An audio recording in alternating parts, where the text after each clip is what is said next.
Hello everyone, how are you all? I hope you guys are doing well. So guys, welcome back to our channel and start करेंगे अपना आज का session. तो आज के session में हम लोग डिस्कस करेंगे आपके UGC NET JRF एग्ज़ाम।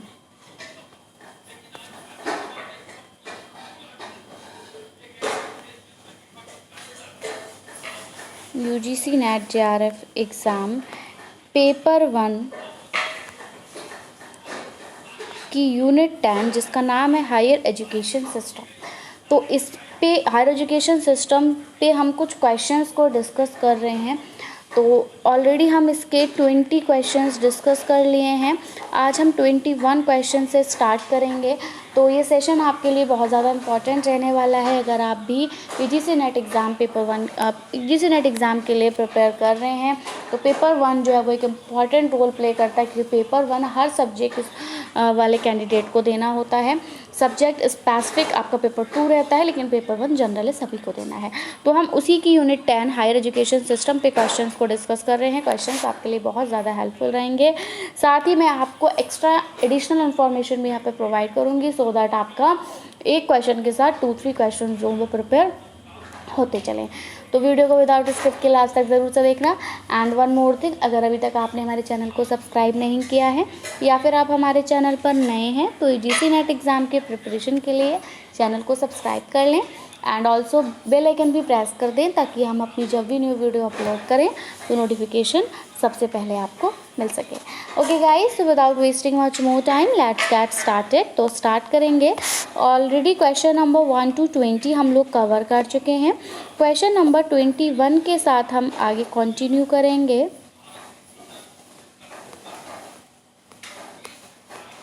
या क्वेश्चन नंबर 21।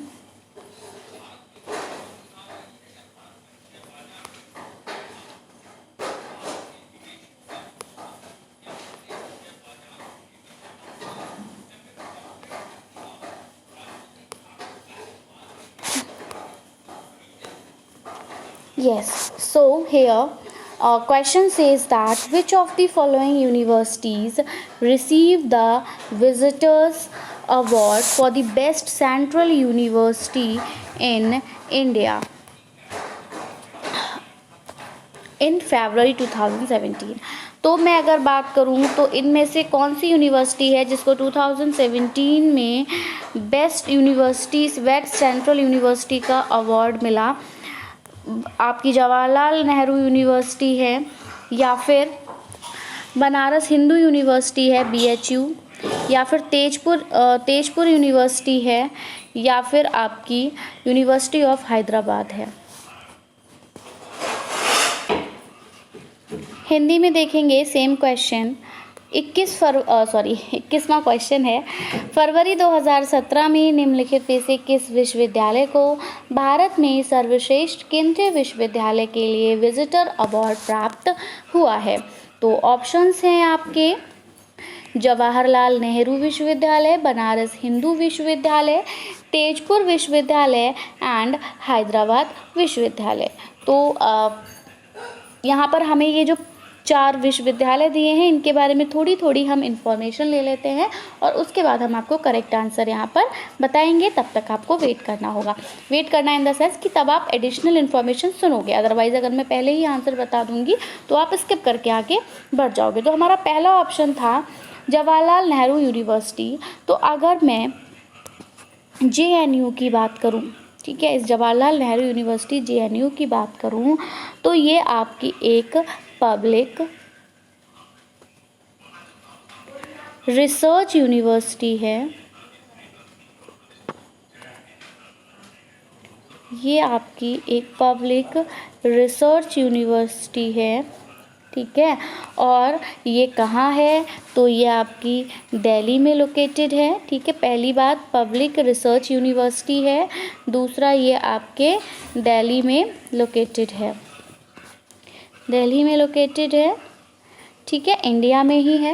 इसके इस्टेब्लिशमेंट की अगर मैं बात करूं तो इसका इस्टेब्लिशमेंट जो हुआ था 1969 में, ठीक है। तो 1969 में इसका इस्टेब्लिशमेंट हुआ था, ठीक है। एस्टैब्लिशमेंट ईयर जो है वो आपकी कौन सी है, 1969 है। और इसका जो नेम JNU पड़ा, जवाहरलाल नेहरू यूनिवर्सिटी, ये जवाहरलाल नेहरू के नाम पर पड़ा, जो कि हमारे इंडिया के पहले प्राइम मिनिस्टर थे।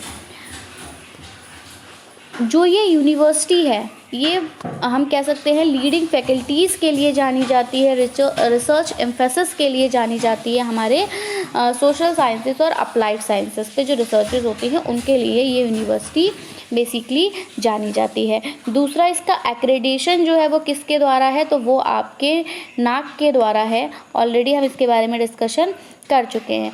एकेडमिक एफिलिएशन इसका UGC AIU से है, ऑल इंडिया यूनिवर्सिटी, ठीक है। और इसके लिए जो बजट रहता है आपका इस जवाहरलाल नेहरू यूनिवर्सिटी के लिए, तो वो बजट आपका ₹200 करोड़ समथिंग रहता है, ठीक है। आई एम नॉट मैं ये नहीं कह रही कि ये बिल्कुल एग्जैक्ट है, बट अप्रॉक्स 200 करोड़ रहता है, ठीक है। I am not saying that it's correct figure. Next अगर मैं बात करूँ इसके चांसलर की, ठीक है, if I am talking about the chancellor of this university, तो इस यूनिवर्सिटी के जो चांसलर हैं वो कंवल सिब्बल हैं। कौन है? कंवल सिब्बल इस यूनिवर्सिटी के चांसलर हैं। यहाँ से क्वेश्चन पूछा जा सकता है, who is the chancellor of Jawaharlal Nehru university, so you must know that he is Kanwal Sibal, ठीक है। ऐसे ही जब चांसलर की बात हो गई तो वाइस चांसलर भी होंगे इनके, तो वाइस चांसलर कौन है?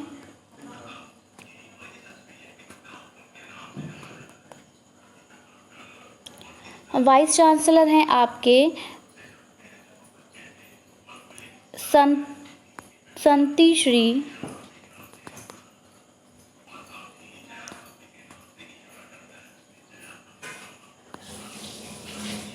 धुलीपुड़ी पंडित, ठीक है। तो ये संत श्री धुलीपुड़ी पंडित जो हैं वो वाइस चांसलर हैं। इसके विजिटर की अगर बात की जाए इस यूनिवर्सिटी के, तो इस यूनिवर्सिटी के जो विजिटर रहते हैं, यूनिवर्सिटी के जो विजिटर रहते हैं ये हमेशा आपके प्रेसिडेंट ऑफ इंडिया होते हैं। एट दैट टाइम करंट में जो भी प्रेसिडेंट होगा वो इसका विजिटर होगा, ठीक है। तो प्रेसिडेंट ऑफ इंडिया, ठीक है। बाकी अप्रॉक्स 631 यहाँ पे एकेडमिक स्टाफ है, ठीक है। इस जवाहरलाल नेहरू यूनिवर्सिटी में एकेडमिक स्टाफ जो है वो आपका 631 है। स्टूडेंट्स जो यहाँ पर हैं उनका एग्जैक्ट अमाउंट मुझे एग्जैक्ट फिगर नहीं पता, तो वो उसके बारे में हम नहीं डिस्कस करेंगे, ठीक है। इसकी जवाहरलाल नेहरू यूनिवर्सिटी की हिस्ट्री थोड़ी सी जान लेते हैं। तो हिस्ट्री में हमने सबसे पहली बात जो स्टार्टिंग में ही जान ली थी कि इसका जो इस्टेब्लिशमेंट हुआ था वो आपका 1969 में हुआ था, ठीक है। तो 1969 में इसका इस्टेब्लिशमेंट हुआ था एक्ट ऑफ पार्लियामेंट के द्वारा, ठीक है। तो एक्ट ऑफ पार्लियामेंट के तहत इस यूनिवर्सिटी का जो इस्टेब्लिशमेंट था वो 1969 में हुआ था। इसका नाम जवाहरलाल नेहरू जो हमारे इंडिया के प्राइम मिनिस्टर हैं उनके नाम पे रखा गया था। इसके जो पहले वाइस चांसलर थे, क्योंकि हिस्ट्री में ये पूछा जा सकता है कि who was the first chancellor of Jawaharlal Nehru university, तो इसके जो पहले चांसलर थे वो कौन थे, तो वो थे आपके जी पार्थ सारथी, ठीक है। जी पार्थ सारथी जी पार्थ सारथी जो थे वो पहले वाइस चांसलर थे। और इसके फाउंडर चेयरमैन जो थे वो थे आपके प्रोफेसर मोनिस रजा। तो प्रोफेसर मोनिस रजा इसके फाउंडर, चेयरमैन और रेक्टर दोनों ही थे, ठीक है। अब ये यूनिवर्सिटी थी इसके इस्टेब्लिशमेंट के लिए जो बिल आपका रखा गया था, ठीक है, तो वो आपका राज्यसभा में प्लेस किया गया था। कब प्लेस किया गया था, तो ये बिल इस यूनिवर्सिटी के लिए बिल जो राज्यसभा में पेश किया गया था वो 1 सितंबर 1965 को किया गया था। किसने कौन बिल पेश करेगा, तो बिल पेश किया जाएगा मिनिस्ट्री ऑफ एजुकेशन के द्वारा, ठीक है, मिनिस्टर ऑफ एजुकेशन के द्वारा। तो जो उस टाइम पर एजुकेशन मिनिस्टर रहे होंगे उन्होंने ये बिल पेश किया था। तो उस टाइम पर मिनिस्टर ऑफ एजुकेशन यानी एजुकेशन मिनिस्टर जो थे वो आपके MC छगला थे, ठीक है, MC छगला एजुकेशन मिनिस्टर थे, जिन्होंने कि 1 सितंबर 1965 को इस यूनिवर्सिटी के इस्टेब्लिशमेंट के लिए बिल जो था वो पेश किया था, ठीक है। उसके बाद हम इस पे इतना ही डिस्कस करेंगे और ज़्यादा इसके बारे में नहीं जानेंगे। हाँ, लेकिन इसके राज्यसभा में जब बिल पेश करा उसके बाद लोकसभा में भी करना होता है। तो JNU का जो बिल था वो लोकसभा में भी पेश किया गया था। और लोकसभा की अगर मैं बात करूँ तो वो आपका 16 नवंबर 1966, लोकसभा में जब ये बिल पास हुआ था ये 16 नवंबर 1966 को हुआ था। और जो JNU एक्ट था, ठीक है, जो JNU एक्ट था वो आपका फोर्स में आया था 22 अप्रैल 1969 को। कब आया था, तो 22 अप्रैल 1969 को ये जो था ये फोर्स में आया था, ठीक है। तो that's all about Jawaharlal Nehru university. उसके बाद हम अपनी अगली यूनिवर्सिटी की बात करेंगे, that is Banaras Hindu university. तो बनारस हिंदू यूनिवर्सिटी यानी कि आपकी BHU। तो इसके बारे में अगर हम अब जानें BHU का इतिहास हम जानेंगे तो ये जो बनारस हिंदू यूनिवर्सिटी है ये आपकी जैसे हम ये जो है आपकी ये आपकी कॉलेजिएट सेंट्रल और रिसर्च यूनिवर्सिटी है, ठीक है। Collegiate BHU is a collegiate, central and research university.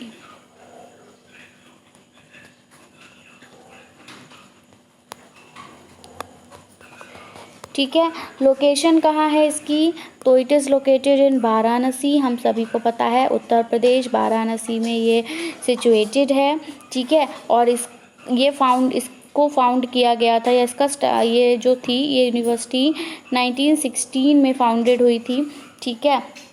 और ये जो यूनिवर्सिटी है बनारस हिंदू यूनिवर्सिटी, इसको इनकॉर्पोरेट किया जाता है सेंट्रल हिंदू कॉलेज के द्वारा, ठीक है। तो ये जो यूनिवर्सिटी है इसने इनकॉर्पोरेट किया था किसको, सेंट्रल हिंदू कॉलेज को। सेंट्रल हिंदू कॉलेज को इस यूनिवर्सिटी ने क्या किया, इनकॉर्पोरेट किया, जिसको कि इंडियन होम रूल लीगर और थियोसोफिस्ट एनी बेसेंट ने 1898 में फाउंड किया था, ठीक है। तो फिर से हम एक ही बारी देख लेते हैं। होम रूल का जो होम रूल की जो लीगर थे या फिर हम कह सकते हैं थियोसोफिस्ट थे, उनका नाम था एनी बेसेंट। तो इन्होंने 1898 को इस सेंट्रल हिंदू कॉलेज को जो है वो फाउंड किया था। आफ्टर बेसेंट, अगर मैं बेसेंट की बात करूं तो इन बेसेंट के और उनके जो भी एसोसिएट्स थे उनके बाद मतलब बेसेंट के बाद जो उनके एसोसिएट्स थे उन्होंने इसको मार्जिनलाइज्ड किया था, ठीक है। अब ये जो यूनिवर्सिटी थी वो स्टैब्लिश हुई थी किसके सपोर्ट के द्वारा, तो मदन मोहन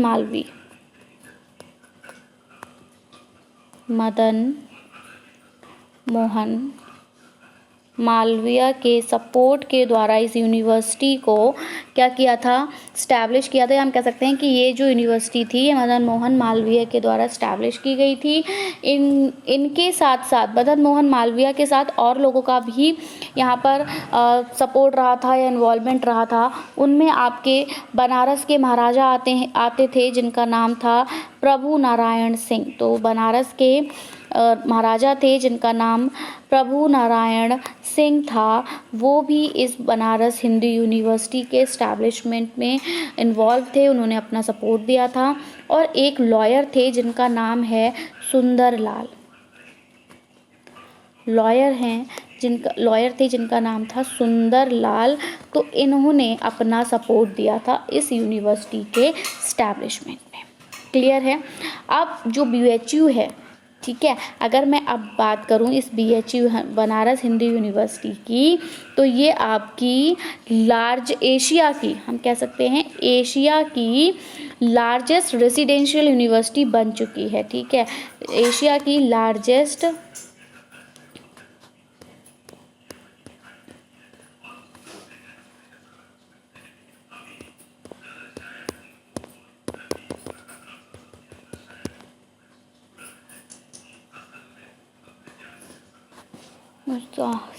बैक नहीं होता है, डिलीट ही होगा।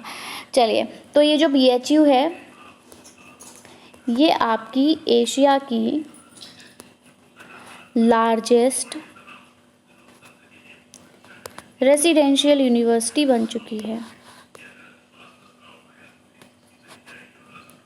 ठीक है, या हम कह सकते हैं लार्जेस्ट रेसिडेंशियल यूनिवर्सिटी है एशिया की। अब ये जो यूनिवर्सिटी है, ठीक है, ये 8 पब्लिक इंस्टीट्यूशंस में से एक है जिनको कि इंस्टीट्यूट ऑफ एमिनेंस घोषित किया गया है, डिक्लेयर किया गया है। Institute of eminence, institute of eminence 8 institutions को या हम कह सकते हैं 8 यूनिवर्सिटीज़ को डिक्लेयर किया है। उनमें से एक यूनिवर्सिटी जो है वो हमारी बनारस हिंदू यूनिवर्सिटी है, जिसको इंस्टीट्यूट ऑफ एमिनेंस घोषित किया है। और ये इंस्टीट्यूट ऑफ एमिनेंस किसने घोषित किया है? तो ये घोषित किया गया है गवर्नमेंट ऑफ इंडिया के द्वारा। किसके द्वारा? Government of India. Government of India के द्वारा इस यूनिवर्सिटी को इंस्टीट्यूट ऑफ एमिनेंस घोषित किया गया है। क्लियर? इसका अदर नेम तो आपका वही BHU है। इसको पहले काशी हिंदू विश्वविद्यालय भी कहा जाता था। ठीक है, बनारस हिंदू यूनिवर्सिटी को काशी हिंदू विश्वविद्यालय के नाम से भी जाना जाता था। एग्जैक्ट अगर इसके एस्टैब्लिशमेंट की बात करूं तो इसका एग्जैक्ट जो एस्टैब्लिशमेंट था वो आपका 4 फरवरी 1916 में हुआ था, या हम कह सकते हैं 108 साल पहले। ठीक है, तो 108 ईयर्स अगो इस यूनिवर्सिटी का एस्टैब्लिशमेंट हुआ था, जिसमें फाउंडर आपके मदन मोहन मालवीय थे, एनी बेसेंट थे। इनमें एक और नाम है जिनको कि फाउंडर कहा जाता है इस यूनिवर्सिटी का, दैट इज रामेश्वर सिंह। ठीक है, प्रभु नारायण सिंह हम लोग डिस्कस कर चुके हैं, एंड सुंदरलाल के बारे में भी हमने डिस्कस कर लिया है। तो ये कौन थे? ये इनके फाउंडर्स थे। सो आई होप ये इन्फॉर्मेशन भी आपको वैल्यूएबल लगी होगी। लेकिन हमने इंस्टीट्यूट ऑफ एमिनेंस तो देख लिया कि BHU का गया। एक और इम्पॉर्टेंट बात है BHU के बारे में कि ये 12 इंस्टीट्यूशन में से एक ऐसा इंस्टीट्यूट है इंडिया से जिसको कि ब्रिक्स यूनिवर्सिटी में लाया गया है। ठीक है, तो ब्रिक्स यूनिवर्सिटी में भी आता है। ब्रिक्स यूनिवर्सिटी में टोटल आपके 12 इंस्टीट्यूट्स आते हैं, जिसमें कि ये BHU भी आता है। ठीक है, चलिए, तो हमारी मेनली हमने यहाँ पर जो यूनिवर्सिटीज़ यहाँ पे दी हैं, इसमें आपका जवाहरलाल नेहरू एंड बनारस हिंदू यूनिवर्सिटी ये मोस्ट इम्पॉर्टेंट है। बाकी तेजपुर और हैदराबाद इतना नहीं है। आपका जो करेक्ट आंसर जाएगा यहाँ पर वो आपका ऑप्शन नंबर A के साथ जाएगा, कि हमारे क्वेश्चन के अकॉर्डिंग कि जो फरवरी 2017 में किस विश्वविद्यालय को भारत में सर्वश्रेष्ठ केंद्रीय विश्वविद्यालय के लिए विजिटर अवार्ड प्राप्त हुआ, तो ये विजिटर अवार्ड जो था वो प्राप्त हुआ था जवाहरलाल नेहरू विश्वविद्यालय को, क्योंकि हमने बताया था कि जवाहरलाल नेहरू विश्वविद्यालय के जो विजिटर होते हैं वो कौन होते हैं? तो president of India Jawaharlal Nehru विश्वविद्यालय के विजिटर होते हैं। तो आई होप इन दोनों यूनिवर्सिटीज़ के बारे में हमने जितनी इन्फॉर्मेशन आपको प्रोवाइड की वो आपको वैल्यूएबल लगी होंगी। ठीक है, आगे हम अपने अगले क्वेश्चन के साथ बढ़ेंगे। Okay, now moving towards our next question. This is, who among the following can be removed by the president without parliament's resolution? इनमें से कौन है जिसको रिमूव किया जा सकता है बिना पार्लियामेंट के रेजोल्यूशन के? हिंदी में भी सेम क्वेश्चन देखेंगे।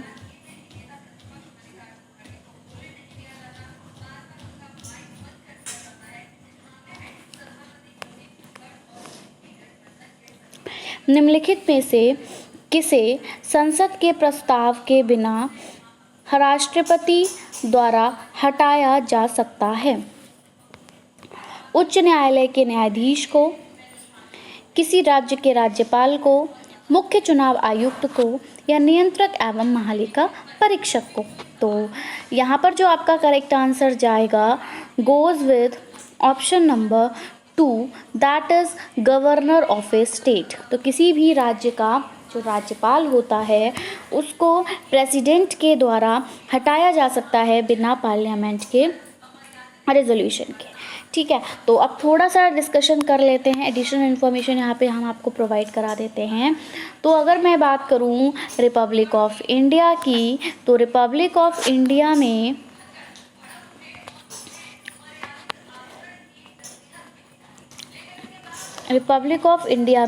अकॉर्डिंग टू द आर्टिकल 154, हमारे संविधान का, हमारे कॉन्स्टिट्यूशन ऑफ इंडिया के आर्टिकल 154 के तहत गवर्नर जो होता है वो आपका कॉन्स्टिट्यूशनल हेड होता है।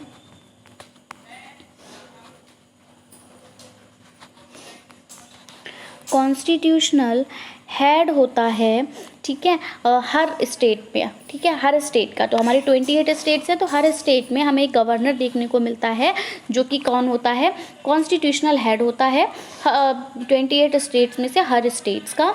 जो गवर्नर होता है, इस गवर्नर को अपॉइंट भी किया जाता है प्रेसिडेंट ऑफ इंडिया के द्वारा। ठीक है, तो गवर्नर का अगर अपॉइंटमेंट आपसे पूछा जाए तो आप आंसर देंगे कि गवर्नर को अपॉइंट करते हैं इंडिया के प्रेसिडेंट। ठीक है, कितनी सालों के लिए करते हैं, तो इनका जो टाइम ड्यूरेशन रहता है ये 5 इयर्स का रहता है, यानी 5 इयर्स के लिए किसी भी राज्य के राज्यपाल को और भारत के राष्ट्रपति के द्वारा नियुक्त किया जाता है, और वो जो कार्यभार संभालते हैं वो भी प्रेसिडेंट की मर्जी से संभालते हैं। ये वाली बात आपको याद रखनी है। गवर्नर जो होता है, ठीक है, गवर्नर जो होता है ये आपका डीजीआर होता है, डीजीआर हेड होता है स्टेट गवर्नमेंट का। ठीक है, किसका डीजीआर हेड है ये, तो ये डीजीआर हेड है आपका स्टेट गवर्नमेंट का। ठीक है, एंड जितने भी इसके जितने भी एग्जीक्यूटिव एक्शंस होते हैं वो सब के सब गवर्नर के नाम से ही लिए जाते हैं। इसीलिए हम कहेंगे कि जो गवर्नर है वो आपके जितने भी पॉपुलरली इलेक्टेड जो भी काउंसिल्स के मिनिस्टर्स होते हैं उनसे जो है वो एडवाइस लेना चाहिए गवर्नमेंट को। ठीक है, ये जो मिनिस्टर्स होते हैं इनको कौन हेड करता है, तो इन मिनिस्टर्स को चीफ मिनिस्टर के द्वारा हेड किया जाता है। इन मिनिस्टर्स को चीफ मिनिस्टर हेड करता है, इनके द्वारा इनका जो है वो हिंदी में हम क्या कहें कि निगरानी की जाती है, इनके अंतर्गत ये आते हैं। ठीक है, जो कि डी फैक्टो एग्जीक्यूटिव अथॉरिटी होती है स्टेट लेवल की, उसको ये होल्ड करते हैं। जो कॉन्स्टिट्यूशन है इंडिया का वो गवर्नर को शक्ति देता है, पावर देता है कि वो किसी भी मिनिस्ट्री को डिसमिस कर सकता है या फिर उसको अपॉइंट कर सकता है। और ये काम वो कैसे करेगा, तो वो प्रेसिडेंट के रूल के अकॉर्डिंग, ठीक है, प्रेसिडेंट के रूल के अकॉर्डिंग, या हम कहें रिजर्व विल्स के अकॉर्डिंग, इस अकॉर्डिंग वो किसी भी मिनिस्ट्री को डिसमिस या अपॉइंट कर सकता है। क्लियर है, तो इतना इन्फॉर्मेशन काफ़ी थी। बाकी थोड़ा सा हम देख लेते हैं कि अभी हमारी इंडियन हम कुछ स्टेट्स के गवर्नर्स देख लेते हैं। ठीक है, क्योंकि यहाँ से भी क्वेश्चन पूछा जा सकता है कि इस स्टेट के गवर्नर बेसिकली कौन है। तो सबसे पहले हम अगर आंध्र प्रदेश की बात करें, सेशन थोड़ा लंबा ज़रूर हो जाएगा but it will be very important for you, आपके लिए हमेशा इम्पॉर्टेंट रहेगा, आपको पता होना चाहिए। करंट में अगर मैं आंध्र प्रदेश की बात करूँ तो आपके जो गवर्नर हैं वो हैं आपके सईद अब्दुल नज़ीर, और ये कब अपॉइंट हुए हैं, तो ये आपके 2023 में अपॉइंट हुए हैं। फरवरी 2023 में इनका टेन्योर यहाँ से स्टार्ट हुआ है। ना मूविंग टूवर्ड्स नेक्स्ट स्टेट, जल्दी जल्दी इसको कवर करेंगे, हर चीज़ लिखेंगे भी नहीं। अगर मैं अरुणाचल प्रदेश की बात करूं, अरुणाचल प्रदेश के जो हैं वो हैं आपके कैवल्य त्रिविक्रम परनायक, ठीक है, कैवल्य त्रिविक्रम परनायक। इन्होंने अपना टेन्योर कब से लिया है, तो ये भी 2023 में ही लिया है, फरवरी 2023 में। असम की मैं बात करूं अगर, तो असम के गवर्नर आपके लक्ष्मण आचार्य हैं, ठीक है। ये अभी जल्दी ही नियुक्त हुए हैं, इनको सिर्फ 10 डेज ही हुए हैं, ठीक है। तो ये आपके 10 डेज हुए हैं। ये बेसिकली आपके 30 जुलाई, इन्होंने अपना जो कार्यभार संभाला है वो 30 जुलाई 2024 से संभाला है। तो बहुत ज़्यादा करंट में अगर मैं देखूं तो अभी असम के ही हैं ये लक्ष्मण आर्या। फिर हैं आपके बिहार,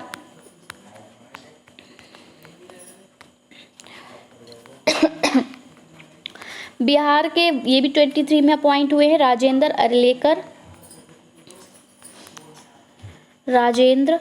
अरलेकर। अब मैं सोच रही हूँ कि मैं नेम नोट नहीं करूँ, क्योंकि 28 स्टेट्स के अगर मैं नेम नोट करूँगी तो इट विल टेक 14 मिनट्स, है ना। तो क्योंकि हाफ मिनट्स तो लेंगे, चलिए हम मान लेते हैं 1 मिनट में 2 स्टेट्स हम कवर कर लेंगे। तो हम जल्दी जल्दी ऐसे डिस्कस करते हैं। छत्तीसगढ़ की अगर मैं बात करूँ, मैं सिर्फ यहाँ पे स्टेट का नेम नहीं लिखूँगी, सिर्फ गवर्नर का नेम लिखूंगी, क्योंकि स्पेलिंग कहीं ना कहीं थोड़ा प्रॉब्लम कर जाती है। तो मैं बात करूं अगर छत्तीसगढ़ के गवर्नर की, तो ये हैं आपके रमन देका। कौन है? रमन देका। 31 जुलाई 2024 को इन्होंने अपना कार्यभार संभाला है, इनको 9 दिन हुए हैं। फिर अगर मैं गोवा की बात करूं तो ये हैं आपके PS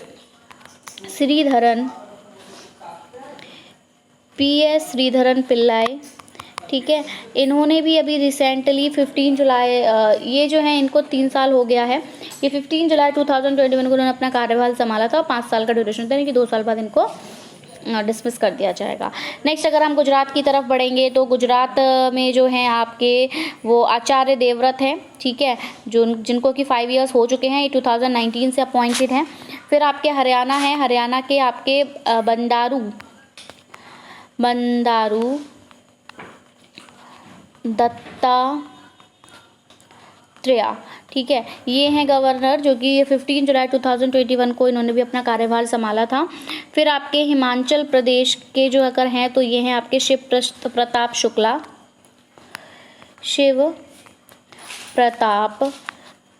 शुक्ला। झारखंड के हैं आपके संतोष गंगवार। 31 जुलाई 2024 को ये बनाए गए हैं। कर्नाटक के आपके थावर चंद गहलोत हैं, ठीक है। केरला के आरिफ मोहम्मद खान हैं, ये 19 से ही चल रहे हैं, सितंबर 2019 से। मध्य प्रदेश के मंगूभाई सी पटेल हैं, जिन्होंने कि 8 जुलाई 2021 को अपना कार्यभार संभाला था। महाराष्ट्र के CP राधाकृष्णन हैं। मणिपुर के ये इनको एडिशनल चार्ज दिया है लक्ष्मण आचार्य ही हैं, जो आसाम के थे, ठीक है। मेघालय के CH विजय शंकर हैं।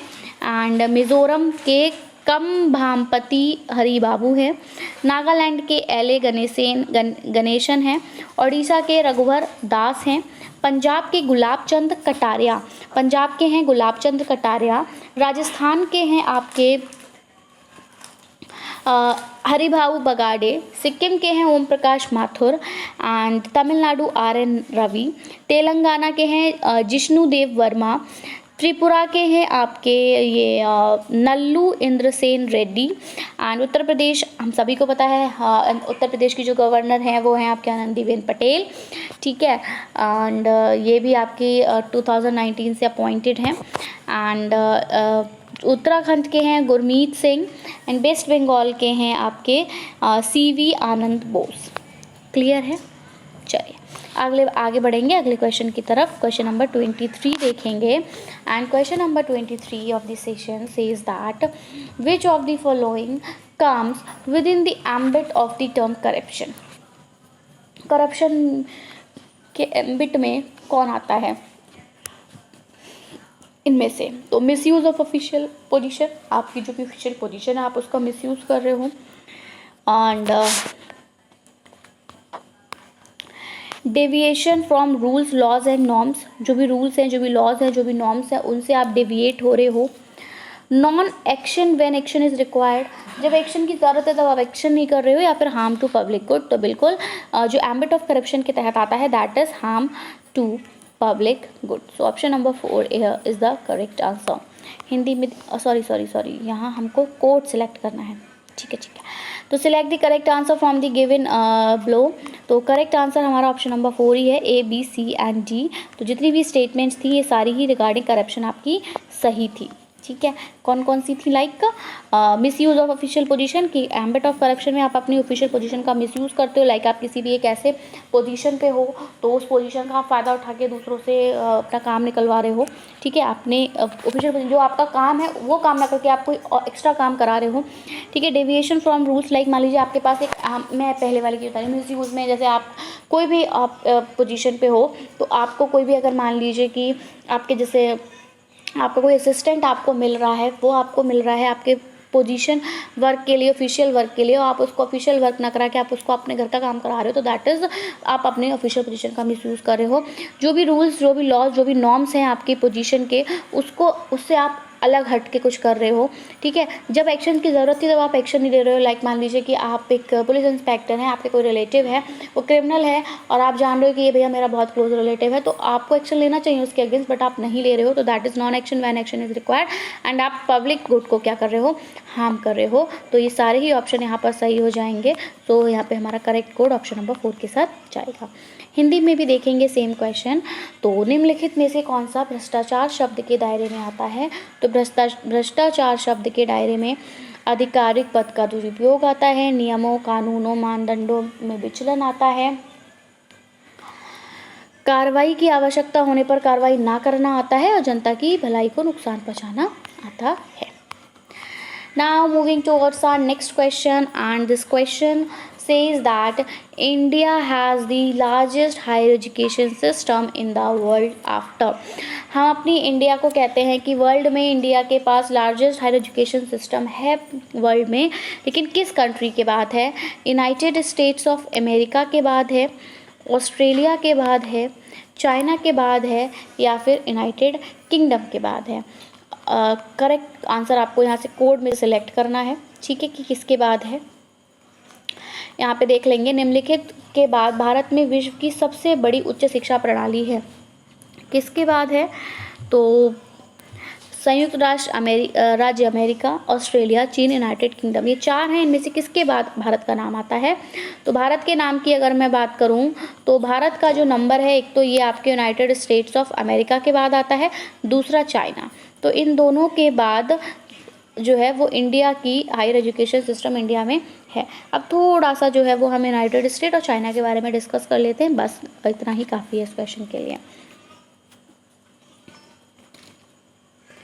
यूनाइटेड स्टेट ऑफ अमेरिका जो कि आपका यूएसए है, जिसको कॉमनली हम यूनाइटेड स्टेट यूएस कहते हैं।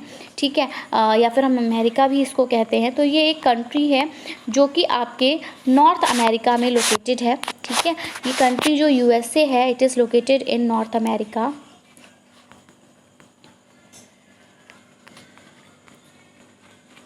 नॉर्थ अमेरिका में ये कंट्री आपकी लोकेटेड है, एंड ये एक कंट्री है जिसको कि प्राइमरीली लोकेट किया जाता है नॉर्थ अमेरिका में, और ये आपकी फेडरल यूनियन है 50 स्टेट्स का। प्राइमरी लोकेटेड है आपके नॉर्थ अमेरिका में, एंड 50 स्टेट्स का एक फेडरल यूनियन है, जिसमें कि इसका कैपिटल भी आता है, फेडरल कैपिटल डिस्ट्रिक्ट भी आता है, जिस वाशिंगटन का। ठीक है, वाशिंगटन डीसी। ठीक है, और इसमें 326 इंडियन रिजर्वेशंस भी हैं। ठीक है, तो इसके बारे में और ज़्यादा नहीं डिस्कस करेंगे, इतना ही काफ़ी है। बस कुछ देख लेते हैं कि इसमें ना जो हमारी 48 कॉन्टिजियस स्टेट्स हैं वो कनाडा के द्वारा यहाँ पे बॉर्डर्ड हैं। ठीक है, तो और ये नॉर्थ में, और नॉर्थ में अगर मैं बात करूँ तो कनाडा है। ठीक है, 48 कॉन्टिजियस स्टेट्स जो है वो नॉर्थ में कनाडा के द्वारा बॉर्डर्ड हैं, एंड साउथ में मैक्सिको के द्वारा। क्लियर है? तो इतना ही इसमें जानेंगे, ज़्यादा नहीं देखेंगे। बस एक चीज़ और देख लेते हैं कि ये जो कंट्री है, ठीक है, ये जो कंट्री है USA, ये वर्ल्ड की 3rd लार्जेस्ट लैंड एरिया, मतलब इसके पास वर्ल्ड का 3rd लार्जेस्ट लैंड एरिया है, ठीक है। तो द कंट्री हैज़ द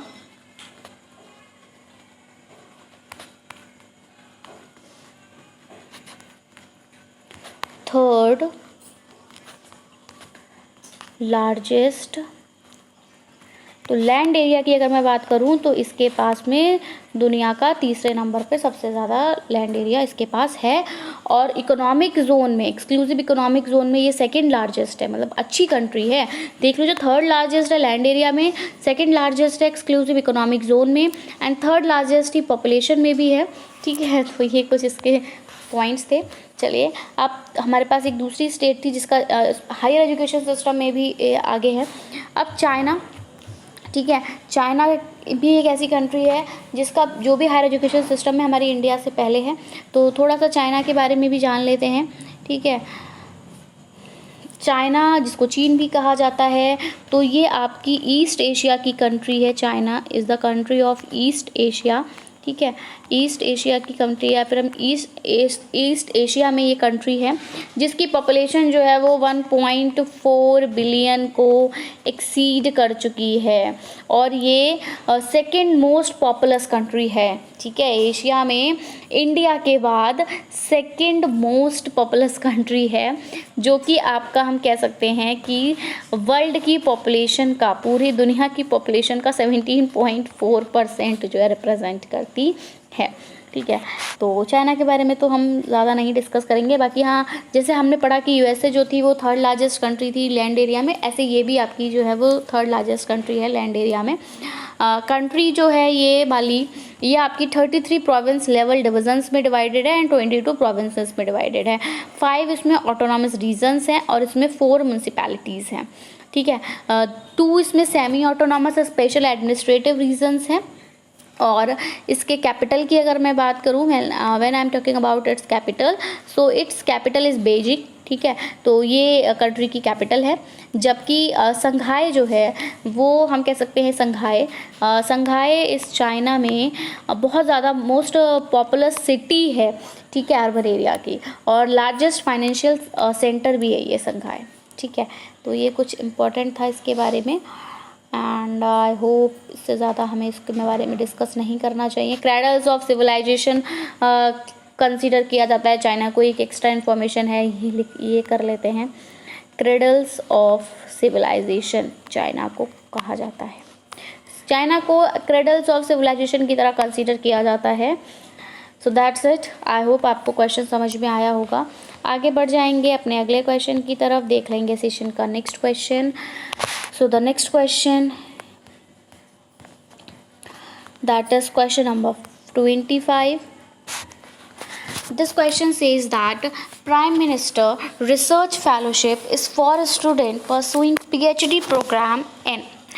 तो यहाँ आपसे पूछा है कि जो प्राइम मिनिस्टर रिसर्च फेलोशिप मिलती है वो किन स्टूडेंट्स को मिलती है, मतलब किन यूनिवर्सिटीज़ के स्टूडेंट्स को मिलती है, जो कि PhD प्रोग्राम किस में, अगर स्टेट या फिर सेंट्रल यूनिवर्सिटी में परस्यू कर रहे हैं, central universities, IISCs, IITs, NITs, IISERs and IIITs पे कर रहे हैं, या फिर आपके IISCs या IITs, NITs, IISERs, IITs state and central universities में कर रहे हैं PhD परस्यू, ऐसे स्टूडेंट्स को मिलेगी, या IITs या फिर IISCs को मिलेगी।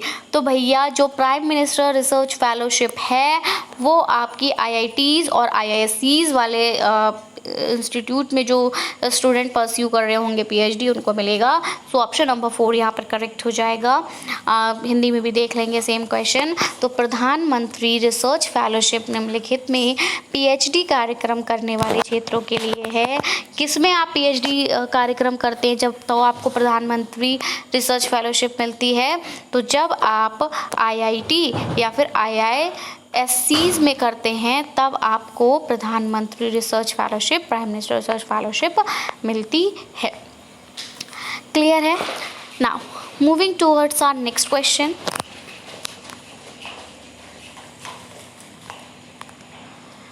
Question number 26 says that leader of the opposition is a member of committees which select the Central Information Commissioner, the Central Vigilance Commissioner, the Chairperson of National Human Rights Commission, the Chairperson of National Commission for Women.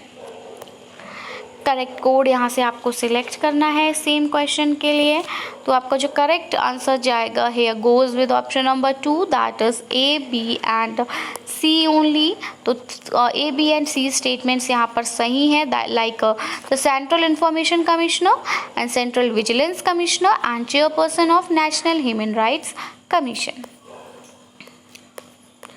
Hindi में देखेंगे same question. तो विपक्ष का नेता उन समितियों का सदस्य होता है जो चयन करती हैं। किसका चयन करती हैं? केंद्रीय सूचना आयुक्त का चयन करती हैं, केंद्रीय सतर्कता आयुक्त का चयन करती हैं और राष्ट्रीय मानवाधिकार आयोग के अध्यक्ष का चयन करती हैं। ठीक है, clear? Okay, now moving towards our next question and this question number 27. It states that which of the following statements are correct about gender budgeting. Gender budgeting के बारे में कौन सी स्टेटमेंट्स यहाँ सही हैं? तो जेंडर बजटिंग में बोला है it is a separate budget addressing the specific needs of women.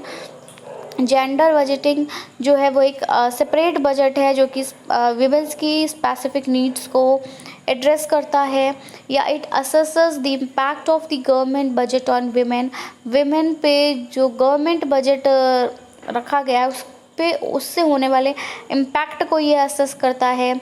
या it is an accounting exercise, ये एक अकाउंटिंग एक्सरसाइज है।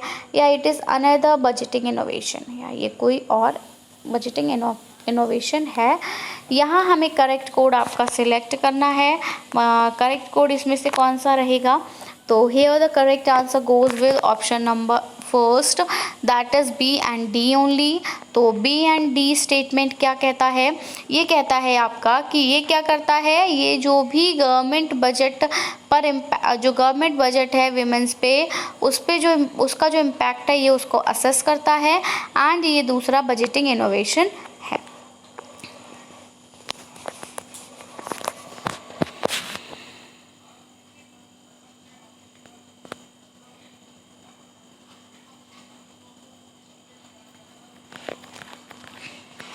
लिंग बजटिंग के बारे में निम्नलिखित में से कौन सा कथन सही है? तो ये महिलाओं की विशिष्ट आवश्यकताओं को संबोधित करने वाला एक अलग बजट है।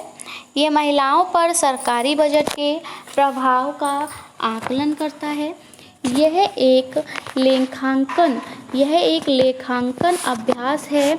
यह एक और बजटीय नवाचार है। तो ये महिलाओं पर सरकारी बजट के प्रभाव का आकलन करता है और यह एक और बजटीय नवाचार है।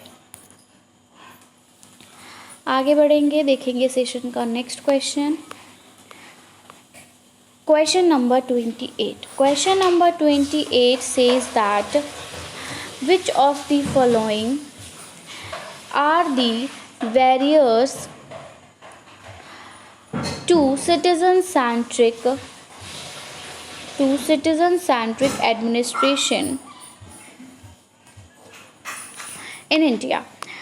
With wooden and inflexible attitude of civil servants, ineffective implementation of laws and rules, awareness of right and duties of citizens, या फिर lack of job opportunities. So here the correct answer goes with option number 4, that is A and B only. It tells about A and B. So the correct answer here that is wooden and inflexible attitude of civil servants and ineffective implementation of laws and rules. Clear है? हिंदी में देखेंगे same question. Bharat में नागरिक केंद्रित प्रशासन में निम्नलिखित में कौन सी बाधाएं हैं? तो भारत में जो नागरिक केंद्रित प्रशासन है उनमें से आपकी सिविल सेवकों का अड़ियल रवैया है, कानूनों और नियमों का प्रभावी कार्यान्वयन है, नागरिकों के अधिकारों और कर्तव्य के बारे में जागरूकता है, या फिर युवाओं के लिए नौकरी के अवसरों में कमी है। तो इसका जो करेक्ट आंसर है वो ए और बी है, केवल ऑप्शन नंबर 4। ठीक है, और स्टेटमेंट्स ए और बी क्या कहती हैं वो एक बार ही देख लेंगे। तो ये स्टेटमेंट्स आपकी कहती हैं कि सिविल सेवकों का अड़ियल और अड़ियल रवैया और कानूनों और नियमों का अप्रभावी कार्यान्वयन।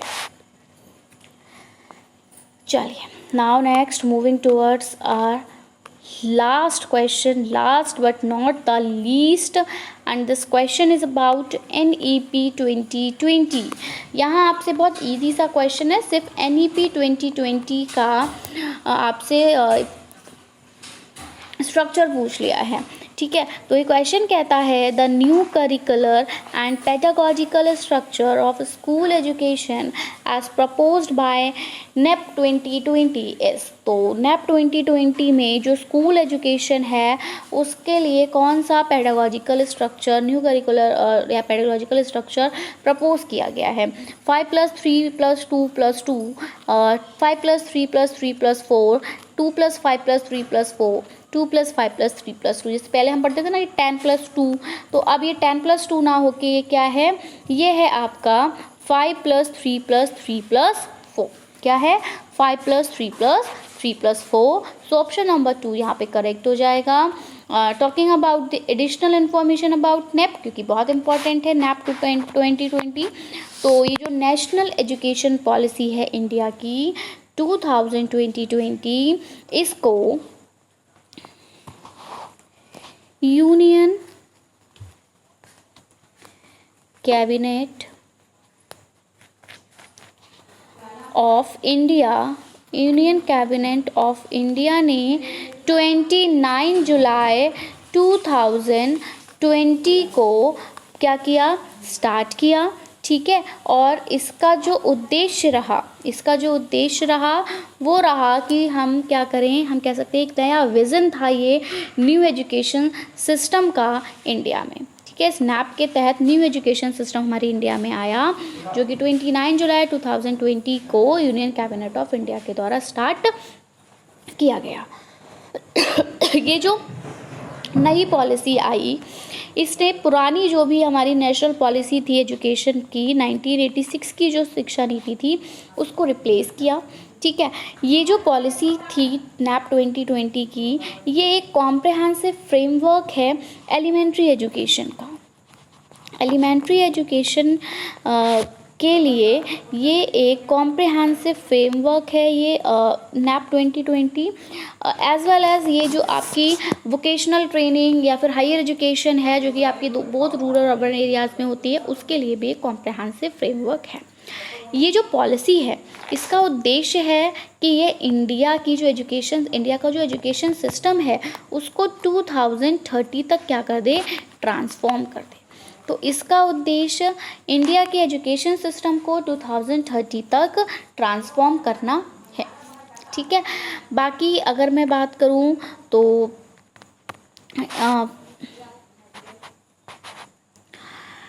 लाइक यहाँ पे पहले क्या था, अब जैसे अगस्त 2022 को जो प्रेस इंफॉर्मेशन ब्यूरो था, प्रेस इंफॉर्मेशन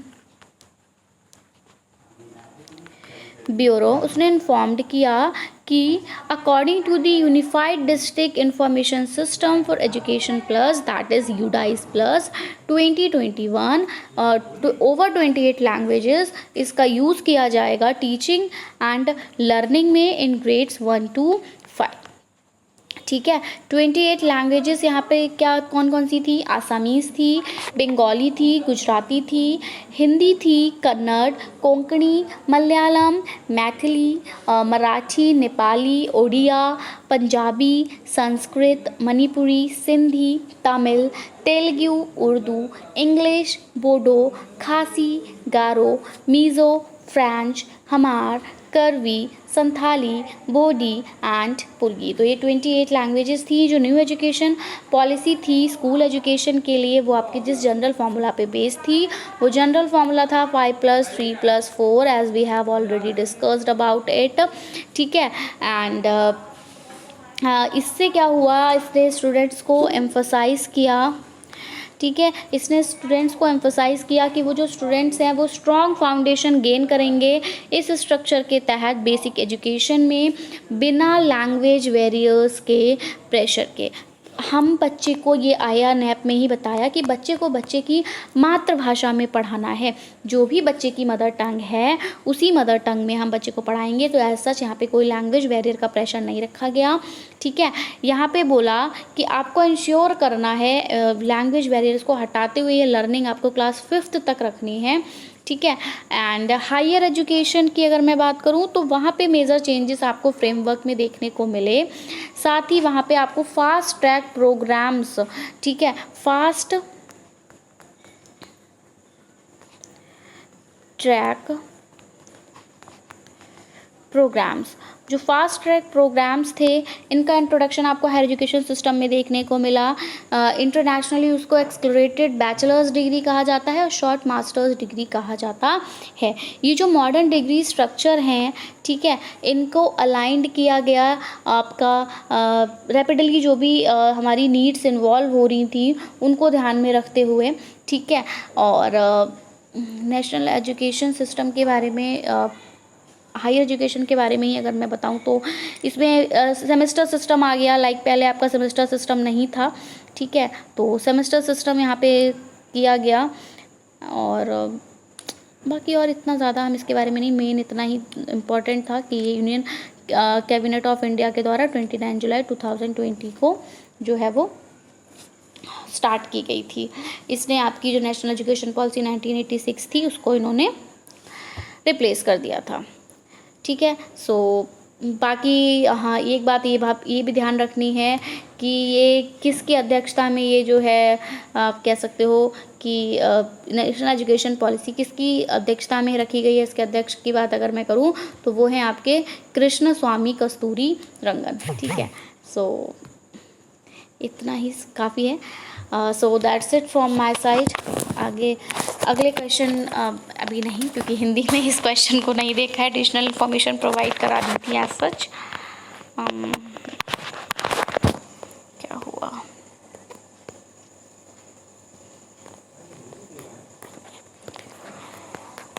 शायद फ़ोन हैंग कर गया है, हिंदी में क्वेश्चन देखने को नहीं मिलेगा। तो वो सेशन को यहीं ख़त्म करते हैं, otherwise it will take more time to come out, क्योंकि कुछ हो ही नहीं रहा है। So that's it from my side. मिलेंगे अपनी नई वीडियो के साथ। तो हमने आपके अगर मैं बात करूँ तो 29 क्वेश्चंस डिस्कस कर लिए हैं हायर एजुकेशन सिस्टम से। और ये जो 29 क्वेश्चंस के साथ मैंने जो आपको एडिशनल इन्फॉर्मेशन प्रोवाइड की है वो आपके हायर एजुकेशन सिस्टम की बहुत और भी क्वेश्चंस जो है वो यहाँ से मिलेंगे। तो हायर एजुकेशन सिस्टम को यही कंप्लीट करेंगे, आगे किसी नेक्स्ट यूनिट के साथ आगे बढ़ेंगे। सो that's it from my side. I hope आपको सेशन पसंद आया होगा। सेशन पसंद आया हो तो ज़रूर से इसको लाइक कर दीजिएगा, अपने फ्रेंड्स में इसको शेयर कर दीजिएगा, सो दैट उनको भी इससे हेल्प मिल सके। आपकी कोई क्वेरी है आप हमसे कमेंट सेक्शन में पूछ सकते हैं, आपका कोई सजेशन है आप हमें कमेंट सेक्शन में दे सकते हैं। So that's it from my side. मिलेंगे अपनी नई वीडियो के साथ। Till then take care and bye bye. So thanks for watching. Thanks, have a nice day.